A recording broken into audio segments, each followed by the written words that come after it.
Hello, আসসালামু আলাইকুম। Welcome to Sharif commerce academy. আজকে অনলাইনে ক্লাস হচ্ছে বিবিএ 4th ইয়ার অ্যাকাউন্টিং ডিপার্টমেন্টে রিসার্চ মেথোডোলজি এই সাবজেক্টে আজকে হচ্ছে আমাদের ফার্স্ট রিভিশন ক্লাস। রিভিশনের টপিক হচ্ছে chapter 5 sampling and field work. তো এই চ্যাপ্টারে জাতীয় বিশ্ববিদ্যালয় আমাদের যে সিলেবাস দিছে এই সিলেবাসগুলোকে টোটাল এই চ্যাপ্টারকে আমরা 6টা ফরম্যাটে ভাগ করছি। এর মধ্যে প্রথম ফরম্যাট হচ্ছে স্যাম্পলিং অ্যান্ড স্যাম্পলিং ডিস্ট্রিবিউশন। তারপরে 2 নাম্বার ফরম্যাটে আমরা mean, standard division, coefficient of variance, combined mean, combined SD. 3 number format mean, median, mode. 4 number missing frequency, 5 number correct mean এবং 6 নাম্বার হচ্ছে combined mean and combined standard division.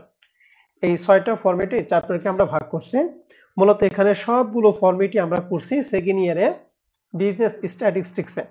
তো এই chapter থেকে জাতীয় বিশ্ববিদ্যালয় 2015 থেকে 2022 সাল পর্যন্ত যে প্রশ্নগুলো ছিল তার একটা অ্যানালাইসিস দিছি।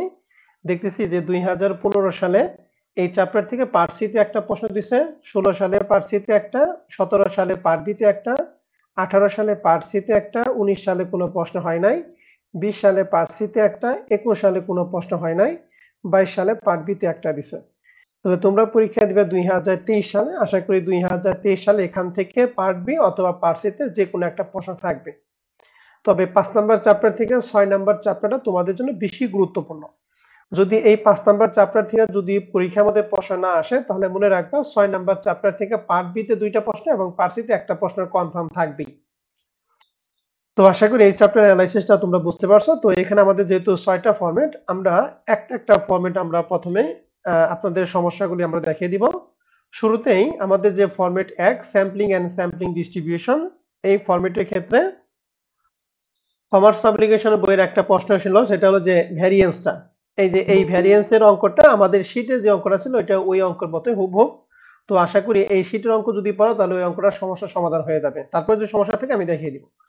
তো এই চ্যাপ্টার ক্ষেত্রে আমাদের প্রবলেম 1 নাম্বার এবং প্রবলেম 2, এই দুইটা প্রবলেম নিয়ে যদি আপনাদের কারো যদি কোনো প্রশ্ন থাকে আপনারা আমার সাথে কথা বলেন। হ্যাঁ, প্রবলেম 1 এবং প্রবলেম 2, প্রবলেম 1 এবং প্রবলেম 2 নিয়ে কারো কোনো প্রশ্ন আছে কিনা?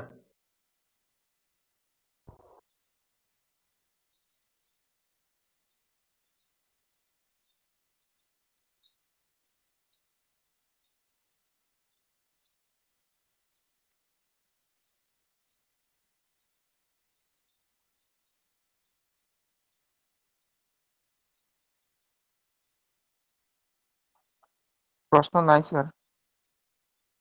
ওকে, ঠিক আছে। যেহেতু প্রশ্ন নাই তাহলে আমি একটা প্রশ্ন করি। উইথ রিপ্লেসমেন্টের আমাদের স্যাম্পলিং বের করার সূত্র কি একটু বলো তো দেখি। নাম্বার অফ স্যাম্পল বের করার সূত্র কি উইথ রিপ্লেসমেন্টে? NCN আর উইদাউট রিপ্লেসমেন্টে? N power N N power N. কোনটায় স্যাম্পলিং সংখ্যা বেশি হয়, উইথ রিপ্লেসমেন্টে নাকি উইদাউট রিপ্লেসমেন্টে? উইথ রিপ্লেসমেন্টে। উইথ রিপ্লেসমেন্টে স্যাম্পলিং এর সংখ্যা কি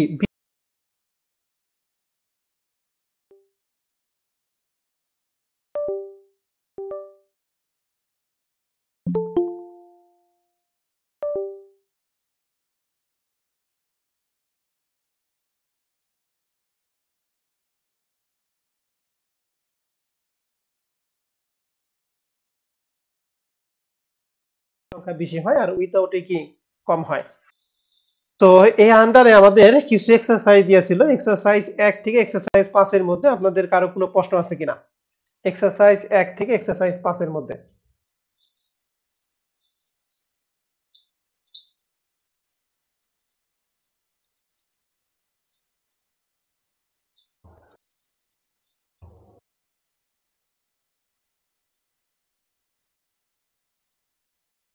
যেহেতু কোনো কথা নাই তার মানে কোনো প্রশ্ন নাই।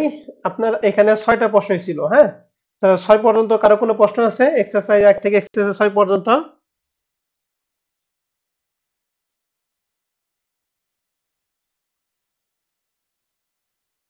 ঠিক আছে, এখন আমরা চলে যাব আমাদের part 2 sampling distribution of the sample variance and population variance. এখানে আমাদের একটা প্রবলেম দেয়া আছে, এই প্রবলেম এবং এর আন্ডারে আমাদের একটা এক্সারসাইজ দেয়া আছে। প্রবলেম 1 এবং প্রবলেম এক্সারসাইজ 1 এই দুইটার মধ্যে আপনাদের কারো কোনো প্রশ্ন থাকলে আমার সাথে কথা বলেন। প্রবলেম 1 এবং এক্সারসাইজ 1।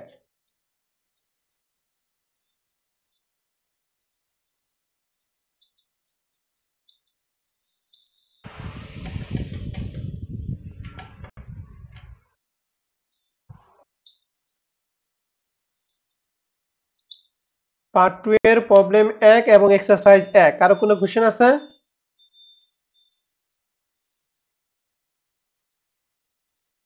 ঠিক আছে, কোনো প্রশ্ন নাই, কোনো কথা নাই মানে প্রশ্ন নাই। এখন আমরা চলে যাব হচ্ছে ফরম্যাট 2 মিন স্ট্যান্ডার্ড ডিভিশন সিবি combined mean and combined standard division. এই চ্যাপ্টারের ক্ষেত্রে আমাদের এখানে প্রবলেম 1 ছিল এবং প্রবলেম 1 এর আন্ডারে দুইটা এক্সারসাইজ দিয়ে আছে। প্রবলেম 1 এবং এর আন্ডারে দুইটা এক্সারসাইজ, এই দুইটার মধ্যে আপনাদের কারো কোনো প্রশ্ন আছে কিনা?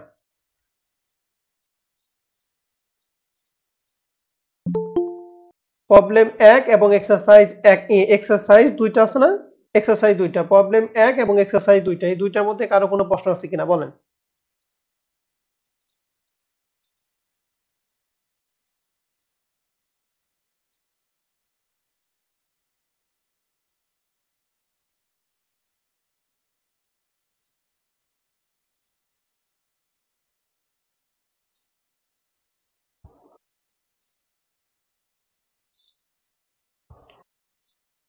ওকে, ঠিক আছে। এবার প্রবলেম 2 আছে, প্রবলেম 2 এবং এই প্রবলেম 2 এর আন্ডারে আমাদের এক্সারসাইজ দিয়া প্রবলেম 2 এবং প্রবলেম 3, প্রবলেম 2 এবং প্রবলেম 3 এই দুইটা অঙ্কের মধ্যে কারো কোনো প্রশ্ন আছে কিনা?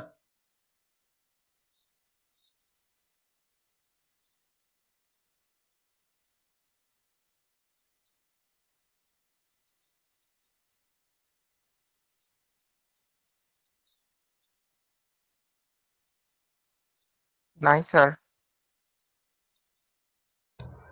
বলো তো দেখি, প্রবলেম 2 নাম্বার অঙ্কটা এটা কোন সিরিজের অঙ্ক?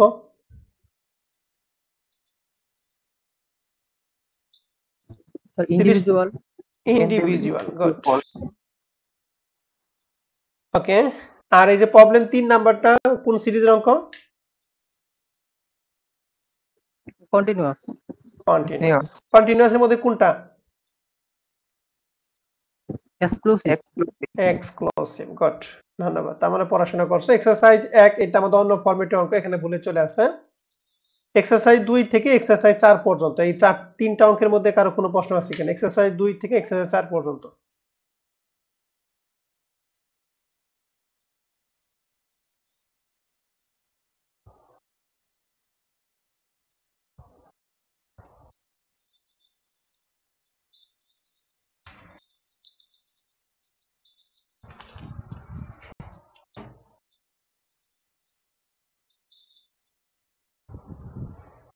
নাই স্যার, প্রশ্ন নেই। ওকে, এবার আমরা চলে যাব ফরম্যাট 3 মিন মিডিয়ান মোড। তো এই মিন মিডিয়ান মোড এখান থেকে আমাদের এখন পর্যন্ত রিসার্চ মেথোডোলজিতে কোনো প্রশ্ন আসে নাই, তবে অদূর ভবিষ্যতে আসতেও পারে। তো মিন মিডিয়ান মোডের ক্ষেত্রে আমাদের প্রবলেম 1 এবং এর আন্ডারে আমাদের এক্সারসাইজ দিয়েছে 4টা। প্রবলেম 1 এবং এক্সারসাইজ 4টা, এর মধ্যে আপনাদের কারো কোনো প্রশ্ন আছে কিনা?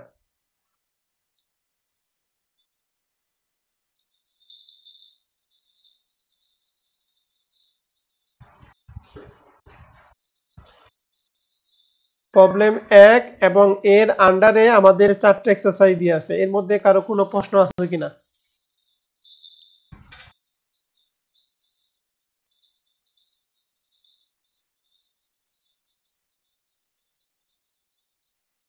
তো পারবো এগুলা। তো এগুলা সহজ, সেই সেকেন্ডের অঙ্ক। হ্যাঁ, অ্যাসেন্ডিং অর্ডার মানে কি? ছোট থেকে বড় না বড় থেকে ছোট সাজানো? বলো তো দেখি। ছোট থেকে বড়। ছোট থেকে বড় সাজানো। এবার ফরম্যাট 4 এ মিসিং ফ্রিকোয়েন্সি। মিসিং ফ্রিকোয়েন্সি ক্ষেত্রে প্রবলেম 1 নিয়ে কারো কোনো প্রশ্ন আছে? নাই স্যার। প্রবলেম 1 নাম্বার অঙ্কটা কিন্তু খুবই গুরুত্বপূর্ণ একটা অঙ্ক। হ্যাঁ, যদি মিসিং ফ্রিকোয়েন্সি অঙ্ক আসে তাহলে প্রবলেম 1 নাম্বার অঙ্কটা আসতে পারে। খুবই গুরুত্বপূর্ণ একটা অঙ্ক ছিল এটা। এবার এর আন্ডারে আমাদের 4টা এক্সারসাইজ দিয়ে আছে, এক্সারসাইজ 1 থেকে এক্সারসাইজ 4 পর্যন্ত। কারো কোনো প্রশ্ন আছে কিনা?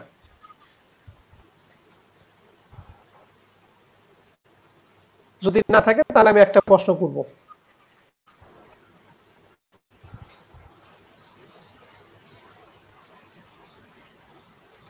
কোনো প্রশ্ন আছে? ভাই মিসিং ফ্রিকোয়েন্সি যে দেওয়া থাকে সেখানে আমরা যখন মধ্যক শ্রেণীটা নির্ণয় করি তখন এটা কিভাবে করা হয় ভাই? হ্যাঁ, কি বললা, মধ্যক কি বললা, বুঝলাম না। মিডিয়াম যখন নির্ণয় করি তখন যে আমরা মধ্যক শ্রেণীটা বের করি না, হ্যাঁ হ্যাঁ হ্যাঁ, মানে মিড পয়েন্টটা বের করি। কিউমুলেটিভ ফ্রিকোয়েন্সির উপর ভিত্তি করে।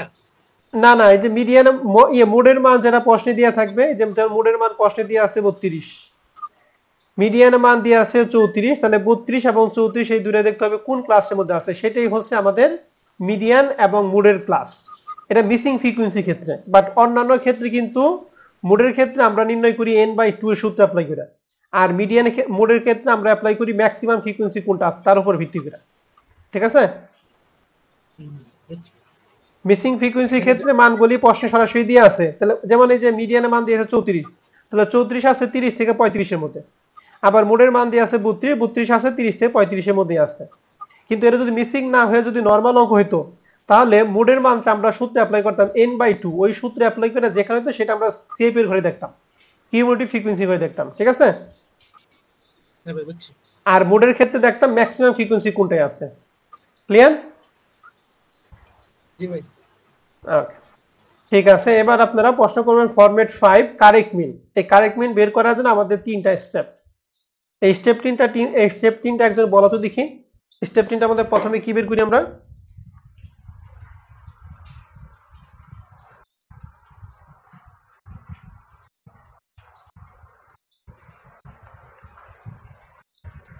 সর্বপ্রথমে কি বের করি? রং মিন। রং মিন। এরপরে কারেক্ট সামেশন এক্স, তারপর কি কারেক্ট মিন নাকি? জি স্যার। ওকে, এবার আমাকে বলেন তো দেখি, এই রং ডাটা এবং কারেক্ট ডাটা আমরা চিনব কিভাবে? মিস রিড এজ এর আগে কি থাকে? কারেক্ট আইটেম, আর পরে কি থাকে? রং আইটেম। আর মিস রিড এজ এর পরিবর্তে প্রশ্নে যাই উল্লেখ থাকুক, আগে থাকবে রং, পরে থাকবে কি? Correct. কারেক্ট। এটা মনে রাখেন। হ্যাঁ, তাহলে বলেন যদি কি, যেখানে লেখা আছে 92 এবং 8 ইনস্টিড অফ 192 প্লাস 88, তাহলে এখানে কারেক্ট কোনটা, রং কোনটা?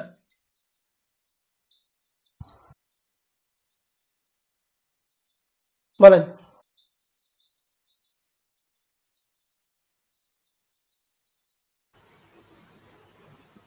স্যার 192 আর 88 হচ্ছে কারেক্ট, আর 92 আর 8 হচ্ছে রং।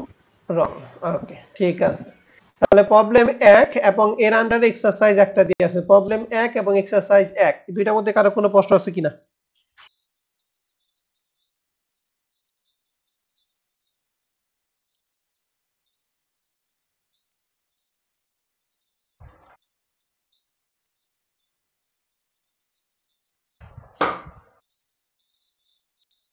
আছে কারো কোনো প্রশ্ন?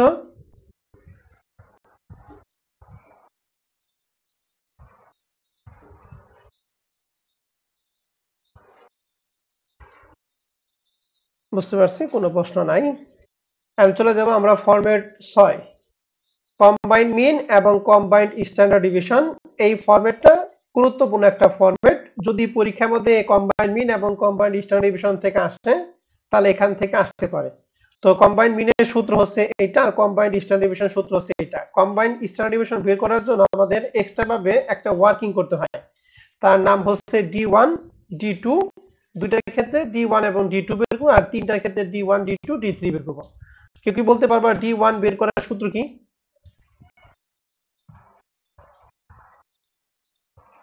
স্যার x বার 1 মাইনাস কম্বাইন্ড মিন। গুড। আর দুই পাশে দুইটা দাগকে কি বলি?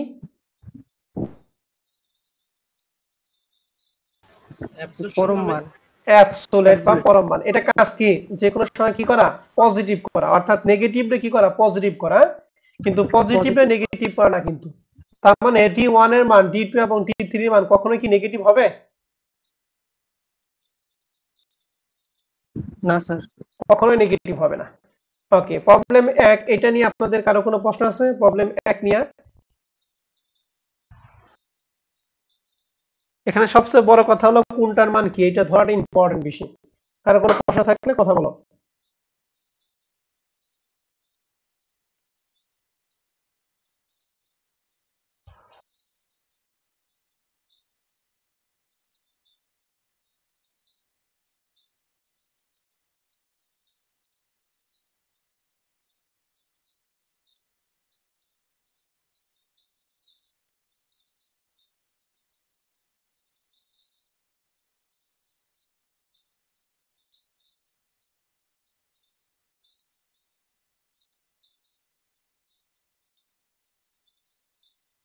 ওকে, প্রবলেম 2 নিয়ে কোনো প্রশ্ন আছে?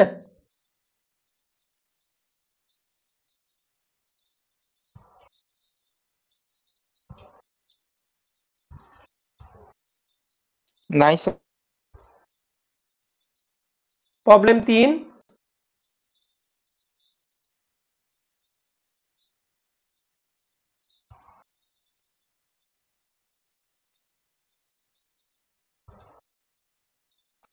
নাই স্যার। যদি এই ফরম্যাট থেকে বড় অঙ্ক আসে, অর্থাৎ পার্ট সি যদি অঙ্ক আসে, তাহলে 3 নাম্বার অঙ্কটা গুরুত্বপূর্ণ অঙ্ক। আর যদি পার্ট বি তে আসে তাহলে প্রবলেম 1 এবং 2।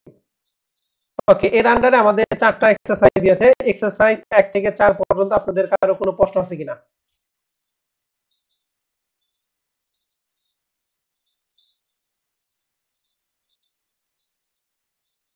যদি না থাকে আমি একটা প্রশ্ন করব, আমাকে উত্তর দিতে হবে।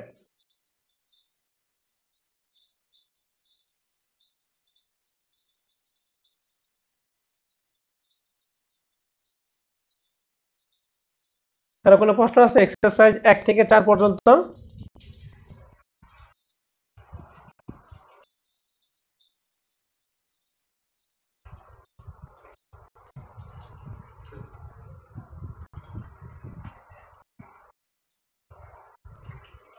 ওকে, বুঝতে পারছি নাই। তাহলে এক্সারসাইজ 3 নাম্বার অঙ্কে যে এই 100 এবং 55 এটা কার কার মান একটু বলো তো দেখি। 100 কার মান, 55 কার মান?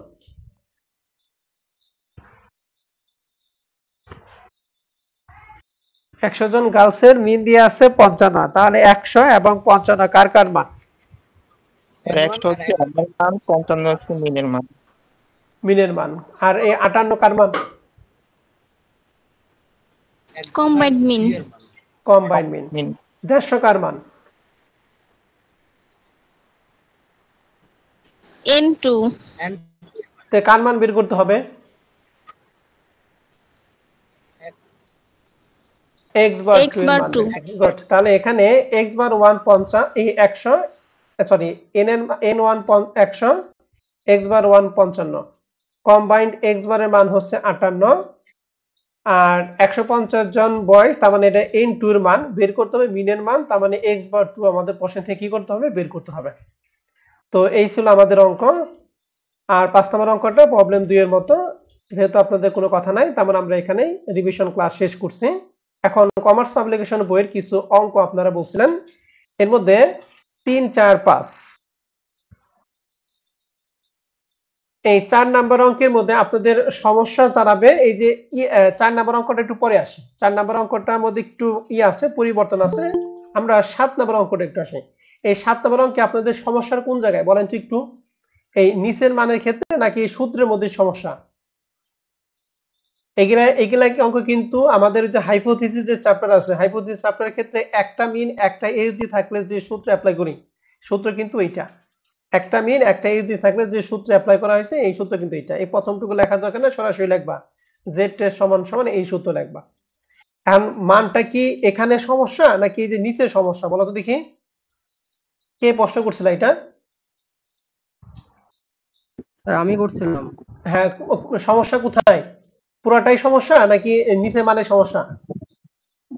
মানে এই অধ্যায়ে তো এরকম সূত্র পাই নাই, তো ওই জন্য না না, বুঝতে এই পারিনি। অধ্যায় আমি এটা বলি, ছয় এই নম্বর থেকে অধ্যায়টা আসছে নাকি? এই অধ্যায়টা মূলত আমরা 6 নাম্বার চ্যাপ্টারে করছি, ঠিক আছে? কিন্তু 6 নাম্বার চ্যাপ্টারে আমরা হাইপোথিসিস ওই চ্যাপ্টারে জন্য করছি, বুঝতে কিন্তু পারি নাই। হ্যাঁ 6 নাম্বার চ্যাপ্টার আমরা করছি, আমি একটু ক্লিয়ার করি। 6 নাম্বার চ্যাপ্টারে করছি, কিন্তু কমার্স সলিউশন বইতে 6 নাম্বার অঙ্কটা 5 নাম্বার চ্যাপ্টারে ঢুকিয়ে দিয়েছি কিছু অঙ্ক, ঠিক আছে? এর জন্য এই অঙ্কগুলি জি আমাদের স্যার। শীটে অঙ্কের সাথে মিল নাই, কিন্তু 6 নাম্বার চ্যাপ্টারে যে আমরা একটা হাইপোথিসিস যে ফরম্যাট করছি, ওই হাইপোথিসিস ফরম্যাটের ক্ষেত্রে আমরা 3টা সূত্র দেখাইছিলাম। একটা মিন একটা এসডি, দুইটা মিন দুইটা এসডি, শুধুমাত্র দুইটা মিন থাকলে 3টা সূত্র শিখেছিলাম না? এই 3টা সূত্রের মধ্যে এটা হলো প্রথম সূত্রটা, ঠিক আছে? আর এই কাউন্টের মধ্যে যে জি নিচের স্যার। টুকু একটু পরিবর্তন আছে, পরিবর্তনটা আমি একটু বলে দিই। আমি পুরো অঙ্কটা একটু দেখে দিই, হ্যাঁ একটু দেখাই। এনে লেখা আছে mark obtained by a number of students are assumed to be normal distributed with a mean 65 and variance। Variance মানে কি? স্ট্যান্ডার্ড ডিভিশন কি করতে হয়? স্কোয়ার করতে হয়। তাহলে এসডি স্কোয়ার করা যেটা মানটা পাই সেটা কার মান বলো দেখি? ভ্যারিয়েন্সের মান। তাহলে ভ্যারিয়েন্স দিয়ে আছে 25, তাহলে ভ্যারিয়েন্স যদি 25 হয় তাহলে এসডি কত হবে? এই রুটটা এই পাশে এসে কি হবে, এই স্কয়ারটা এই পাশে কি রুট হয়ে যাবে গা, তো রুট 25 মান কত 5 5। তাহলে এখানে আমরা পাইলাম নরমাল ডিস্ট্রিবিউশনের যে মিন, এটাকে আমরা বলবো হচ্ছে পপুলেশন মিন, যে পপুলেশন মিনকে আমরা প্রকাশ করি মিউ দ্বারা। বলছে if 3 student are taken at a random, তিনজন স্টুডেন্টকে যদি দুই বৈচিত্র্যভাবে নেওয়া হয় তাহলে n এর মান হচ্ছে 3। What is the probability that the exactly 2 of them will have marks over কত 70। যদি বলছে যে এদের প্রবাবিলিটি কত হবে যদি মার্কস যদি 70 এর উপর হয়, তাহলে এখানে আমরা বুঝতে পারলাম যে n এর মান হচ্ছে 3। আর এখানে আমাদের যে 70 এর উপরে যে মানটা বের করতে বলছে সেটা হচ্ছে আমাদের এভারেজ মান বের করতে। এভারেজ মানে হচ্ছে এক্স বারের মান। তাহলে এক্স বারের মান হচ্ছে এখানে 70, n এর মান হচ্ছে 3, ভ্যারিয়েন্স থেকে আমরা এইচডি বের করছি, আর পপুলেশন মিনের মান দিয়ে আছে 65। তাহলে আমরা দেখলাম যে এখানে একটা মিন আছে এবং একটা এইচডি দিয়ে আছে। তাহলে একটা মিন এবং একটা এইচডি দেওয়া থাকলে আমরা হাইপোথিসিস চ্যাপ্টারের ক্ষেত্রে 1 নম্বর সূত্রটা অ্যাপ্লাই করি। সে সূত্র কি x bar minus mu divided by sigma divided রুট n। তাহলে x বারের মান 70, মিউর মান 65, সিগমার মান আমরা বের করলাম ক্যালকুলেশন করে 5, আর রুট n, n এর মান এখানে তিনজন স্টুডেন্ট, তাহলে n এর মান হচ্ছে 3। তাহলে এটাকে ক্যালকুলেশন করে আমরা মান পাবো 1.3। ঠিক আছে, এই 1.3 কি ক্লিয়ার? জি স্যার। এখন এই 1.3 মানের সাথে এই নিচের মানগুলি তোমরা অনেকেই বুঝবে না, মানে এখানে যারা আছে আমরা কেউ বুঝবো না, এই মানটার দায়িত্ব হচ্ছে আমার। এখন এই 1.3 এই মানটাকে আমরা এরিয়ার মান বের করব। লেখা আছে দা এরিয়া এট জেড, মানে জেড টেস্টের ক্ষেত্রে আমাদের এরিয়ার মানটা বের করতে হবে, যে একটা শিডিউল আমরা এখানে দিচ্ছি। ঠিক আছে, এই শিডিউলটা আমি তোমাদের গ্রুপে দিয়ে দিব, এটা বইতে আছে। এই শিডিউলটা তোমরা পরীক্ষা হলে নিয়ে যেতে পারবা। ঠিক আছে, কথা কি বুঝতে পারছি? এই যে লেখা আছে টেবিল অফ এ এরিয়া, এই টেবিলটা তোমরা পরীক্ষা হলে নিয়ে যেতে পারবা। ঠিক আছে, তাহলে এই টেবিল থেকে আমরা এই মানটা কিভাবে বের করব একটু ভালো করে খেয়াল করতে হবে। লেখা আছে the area at A Z সমান সমান এই আমরা যে মানটা পাইছি 1.73। তাহলে মনে রাখবেন যে আমাদের টেবিলের মধ্যে মান কি কি আছে, জেড এর থেকে মান দিয়ে আছে 0 থেকে 9, এরপরে 1 এর থেকে শুরু করে 1.9, এবার 2 এর থেকে শুরু করে হচ্ছে 2.9, 3 থেকে শুরু করেছে 3.8 পর্যন্ত। 3.8 থেকে বাদ বাকি যত মানই হবে সকল মানের জন্য মান হবে 0.5000, অর্থাৎ 0.5000। 3.8 থেকে পরবর্তী যত মানই হোক, মানে অসীম মান পর্যন্ত মান হচ্ছে 0.5333। কথা কি বুঝতে পারছি? 3.8 থেকে পরবর্তী যত মানই হোক, 3.9, 4.5, 7.9, 10, 100 যা হোক, সকল মানের জন্য আমাদের মানটা কত হবে 0.5000। ওকে, আর 3.8 এর নিচে আমাদের যে মানগুলি দেওয়া আছে এই মানগুলি এই ছকের মধ্যে দেওয়া আছে। এখন আমাদের প্রশ্নে কোন মান দেওয়া আছে? মান দেওয়া আছে 1.73।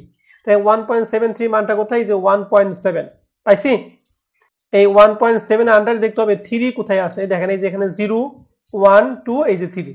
তাহলে এই দিকে বরাবর আসবো এবং এই 1.3 বরাবর যাব। কোথায় মিলছে? এখানে মিলেছে, এখানে মিলছে না 1.7, আর উপরের দিক দিয়ে 3, এই মানটা মিলছে না 0.4582, তাই তো? হ্যালো, জি স্যার। তাহলে এই যে 1.73 এর মান হচ্ছে 0.4582। কথায় ক্লিয়ার? ভাই উপরে 3টা কি বুঝলাম না ভাই। এই উপরে 3 হচ্ছে 7 এর পরে যে 3 আছে, এই মানে দশমিকের পরে এক ঘরের পরে এখানে যা থাকবে ওইটা হলো আমাদের এই যে মানগুলি, এই যে 0 থেকে শুরু করে 9 পর্যন্ত। অর্থাৎ এখানে মান যদি এরকম হয় যে 2.54, ঠিক আছে 2.5, তাহলে এই 2.5 এটা আমাদের দিতে হবে এই যে এখানে, আর এই 4টা হচ্ছে এই যে উপরে যে এই যে কলামের যে মানগুলি, 2.54 এর মানটা হবে এই যে এই 4 এর বরাবর, এই যে 4 এর বরাবর এই মানটা হবে। বুঝতে পারছি?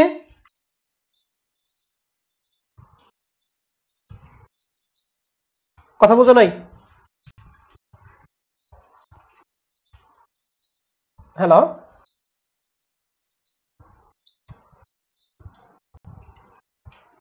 তোরা কথা বলছ না কেন? হ্যাঁ, কথা আসেনি ভাই, বুঝতে পারিনি, কথা আসেনি আমার ভিতরে। হ্যাঁ এই যে আমি যে একটা মান নিছি 2.54 ঠিক আছে এখানে 2.5 এই যে আমাদের সিরিয়াল দিয়ে আছে 2.5 বুঝা গেছে 2.5 ধরছো এখন এই যে 2.5 এর পরে কি 4 আছে না এই 4টা নিতে হবে আমাদের কলাম থেকে আমাদের কলামে 4 কোথায় আছে এই যে কলামে আছে না এই কলামের নিচের দিকে এই 2.5 এর মধ্যে আমাদের কোথায় মিলিত আছে এই যে এখানে মিলিত আছে তার মানে 2.54 যদি থাকে তার মান কত 0.4945 ধরা পারছো হ্যাঁ ভাই বুঝছেন তাহলে এখানে মান হয়েছে 1.73 তার মানে এখানে মান হচ্ছে 1.7 আর 7 এর পরে 3 যেতে তাহলে 3 নাম্বার কলাম থেকে আমরা মান নিছি এখানে তাহলে যে 1.7 আর এখানে 3 নাম্বার এখানে মিলিত হয়েছে তাহলে মান কত 0.4582 তাহলে এখানে মান নিয়েছে 0.4582 সো রিকোয়ার্ড প্রবাবিলিটি ক্ষেত্রে মান হচ্ছে এই মানটা হচ্ছে ফিক্সড ওই যে আমাদের 3.8 এর পরে যে মানটা ফিক্স থাকে 0.5300 এখান থেকে আমাদের এই মানটা এই যে মানটা পাইলাম এই মানটা যদি পজিটিভ হয় তাহলে এর সাথে বিয়োগ করব যদি নেগেটিভ হয় তাহলে মাইনাস মানে কি প্লাস করব কথা বোঝা গেছে এক কথায় 0.5300 থাকতে আমরা এই z এর যে এরিয়ার মানটা এই মানটা আমরা বিয়োগ করব এখন কোন রকমে মনে করে z এর মানটা হয়ে গেছে মাইনাস তাহলে মাইনাস আর এখানে মাইনাস মানে হচ্ছে কি প্লাস তাহলে এখানে প্লাস হয়ে যাবে তাহলে এই দুইটার বিয়োগফল এইটা এটা কি বোঝা গেছে জি স্যার ওকে এবার আসি আমরা আরেকটা মান একটু দেখি যেমন এই যে এই মানটা আছে এই 4 নাম্বার প্রশ্নের মানটা এই মানটা হচ্ছে 9.72 আমরা বলছিলাম যে 3.8 এর পরে যা থাকবে সকল মানের জন্য আমাদের মানটা কি হবে 3.8 এর পরে যা মান হবে সবার মানের জন্য আমাদের কি এরপরে সকল মানের জন্য মানটা কত হবে 0.500 তাহলে এখানে লেখা হয়েছে যে z সমান সমান 9.72 ইজ কত 0.500 এন্ড এটা রিকোয়ার্ড প্রবাবিলিটি বের করে নাই কারণ এখান থেকে যদি এইটাই বাদ দেয় তাহলে মানটা কি 0 হয়ে যায় না জি স্যার এর জন্য এখান থেকে এই যে এই কাজটা করা হয় না এই যে সো রিকোয়ার্ড প্রবাবিলিটি এটা থেকে যদি এইটাই বাদ দেয় তাহলে মানটা 0 হয়ে যায় এখন কি বোঝা গেছে এটা জি স্যার যেমন মনে করো আমাদের আর কমার্স পাবলিকেশন আরেকটা অঙ্ক আছে সেই মানটা হচ্ছে এটা ই নাম্বার অঙ্কটা এখানে 3 নাম্বার না কয় নাম্বার দেখি আমি একটু বলি 4 নাম্বার 5 নাম্বার অঙ্ক আছে 5 নাম্বার অঙ্কে এখানে এই z এর মান পাইছি 1.44 ঠিক আছে এই 1.73 পরিবর্তে মান হয়েছে 1.44 1. কত 44 বলো তো 1.44 এর জন্য মানটা আমাদের কত হবে তালিকা থেকে 1.44 এর জন্য দেখি ধরা পড়ে কিনা 1.44 এর মানটা কত হবে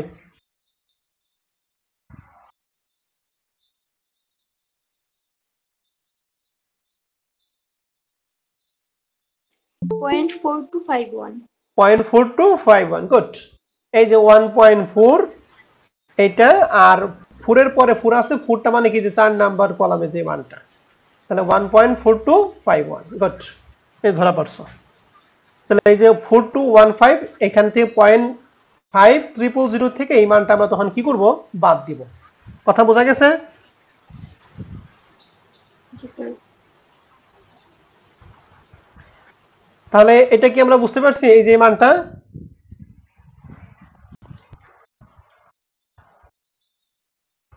জি স্যার জি স্যার আরেকজনের সমস্যা আছে আরেকটা প্রশ্ন ছিল নোট করছিলাম প্রবলেম 10 নম্বর অঙ্কটা প্রবলেম 10 নম্বর অঙ্কটা হলো বাইনোমিয়াল ডিস্ট্রিবিউশনের মানটা দেয়া ছিল 40 এখানে বাইনোমিয়াল মিনের মানটা যেহেতু 40 দেয়া আছে এবং স্ট্যান্ডার্ড ডেভিয়েশন দেয়া আছে 6 ক্যালকুলেশন করতে বসে এনপিকিউ এই তিনটার মান বের করতে বসে এই মানটা হচ্ছে আমরা বিজনেস ম্যাথে করছিলাম বাইনোমিয়াল ডিস্ট্রিবিউশন চ্যাপ্টারের ক্ষেত্রে আমরা করছিলাম তো যাই হোক এখানে আমরা একটু দেখি বাইনোমিয়াল ডিস্ট্রিবিউশনের ক্ষেত্রে বাইনোমিয়াল মিন মানটা করতে হয় যে কোনো দুইটা নিয়া এখানে আমাদের যে কয়টা মান থাকবে এই মানের মধ্যে যে কোনো দুইটা মানের মিন যে কোনো দুইটা মান হবে মিন তো এখানে এনপি কিউ দিয়ে আছে তাহলে এই তিনটার মধ্যে আমরা যে কোনো দুইটা ধরবো মিন তাহলে এখানে মিনের মান যেহেতু দিয়ে আছে আমরা লিখছি mean of the binomial distribution NP সমান সমান কত 40 আপনি ধরতে পারেন পি কিউ সমান সমান 40, আবার ধরতে পারেন এন কিউ সমান সমান কত 40। কথা বোঝা গেছে? মানে যে কোনো দুইটা মানকে নিতে হবে, ক্লিয়ার? কারণ মিন মানে কি, যে কোনো দুইটাকে যোগ করে 2 দ্বারা ভাগ করা। বোঝা গেছে? আর স্ট্যান্ডার্ড ডিভিশন হচ্ছে সবগুলো নিয়েই। স্ট্যান্ডার্ড ডিভিশন মানে কি একটা রুট হয় নাকি? তাহলে জন্য লেখা আছে standard division root over. Standard division মানে আদর্শ বিচ্যুতি, এটা সবগুলো নিয়ে কাজ করতে হবে। মিনের ক্ষেত্রে যে কোনো দুইটা, বাট স্ট্যান্ডার্ড ডিভিশনের ক্ষেত্রে যা থাকবে সবগুলো নিয়ে কাজ করবো। এজন্য স্ট্যান্ডার্ড ডিভিশন লেখা আছে রুট ওভার এনপি কিউ সমান সমান কত, মান দিয়ে আছে 6। এন্ড এখান থেকে আমরা ক্যালকুলেশন করছি, তাহলে রুট ওভার এনপি কিউ সমান সমান 6। তো আমরা জানি এই রুটটা দূর করার জন্য ওই পাশে আমরা কি করব, স্কয়ার করব। তাহলে এই পাশে স্কয়ার করলে স্কয়ার রুটে কাটা যাবে, আর এই পাশে 6 এর উপর স্কয়ার করলে কত হবে, 36। ঠিক আছে? তো এখানে এনপি কিউ সমান সমান 36, আমরা জানি এনপি এর মান হচ্ছে 40। তাহলে এখানে এই এনপি এর মান বসাইছি 40 আর কিউ কিউ সমান সমান 36। কারণ কিউ সাথে 40 গুণ আছে, তাহলে এই পাশে কি ভাগ, তাহলে কিউ রে এটা দ্বারা ভাগ করলে মান হয় 9 পয়েন্ট কত 10। ক্লিয়ার? জি স্যার। এখন আমরা প্রবাবিলিটি ক্ষেত্রে আমরা পড়ছিলাম কোন ঘটনা ঘটা আর না ঘটা সমান সমান কত, দুইটা মিলে কত হয় বলো দেখি। কোন ঘটনা ঘটবে এবং কোন ঘটনা ঘটবে না, দুইটা মিলে সমান সমান কত বলো দেখি, 1। কোন ঘটনা ঘটার সম্ভাবনা এবং না ঘটার সম্ভাবনা সমান সমান কত, 1। এটা আমরা পরিসংখ্যানের ক্ষেত্রে প্রবাবিলিটি চ্যাপ্টারের ক্ষেত্রে করছিলাম। তাহলে কোন ঘটনা ঘটা এটাকে আমরা পি দ্বারা প্রকাশ করি, আর না ঘটাকে আমরা কিউ দ্বারা প্রকাশ করি। তাহলে কোন ঘটনা ঘটবে প্লাস কোন ঘটনা ঘটবে না, এই দুইটা মিলা সমান সমান কত, 1। তাহলে পি প্লাস কিউ সমান সমান যদি 1 পাই, তাহলে আমি যদি লিখি পি সমান সমান 1 বাই কিউ, আপনার কোনো আপত্তি আছে?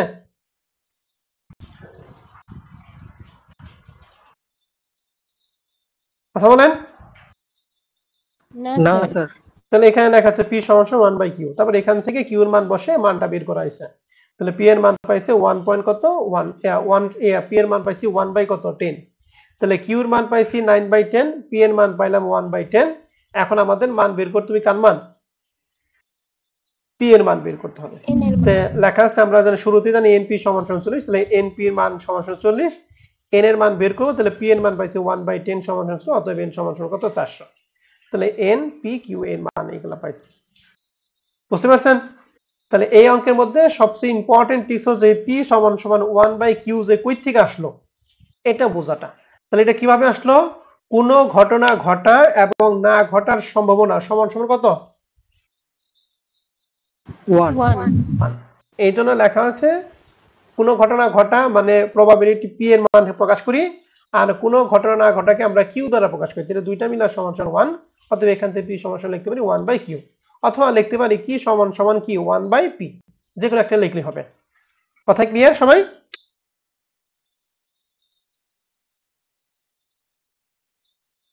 জি স্যার। ওকে, তাহলে আমাদের এখানে নোটের 3টা অঙ্ক ছিল। এই যে একজন বলছিল যে স্যার এই 3টা অঙ্ক বুঝিয়ে দিন, 4, 5, 6 3টা বোঝানো শেষ। আরেকটা নোট করছিলাম হচ্ছে এখানে ভ্যারিয়েন্সের মানটা, ভ্যারিয়েন্সের মানটা তো এই অঙ্কটা আমাদের শীটের হুবহু অঙ্কটা, প্রবলেম 1 নম্বর অঙ্কটা পার্ট 2 এর। তাহলে কমার্স পাবলিকেশন বইয়ের অঙ্ক দেখানো শেষ। ঠিক আছে স্যার এবং ম্যাডামরা, তাহলে রেকর্ড ক্লাস আমাদের এখানেই থাকবে।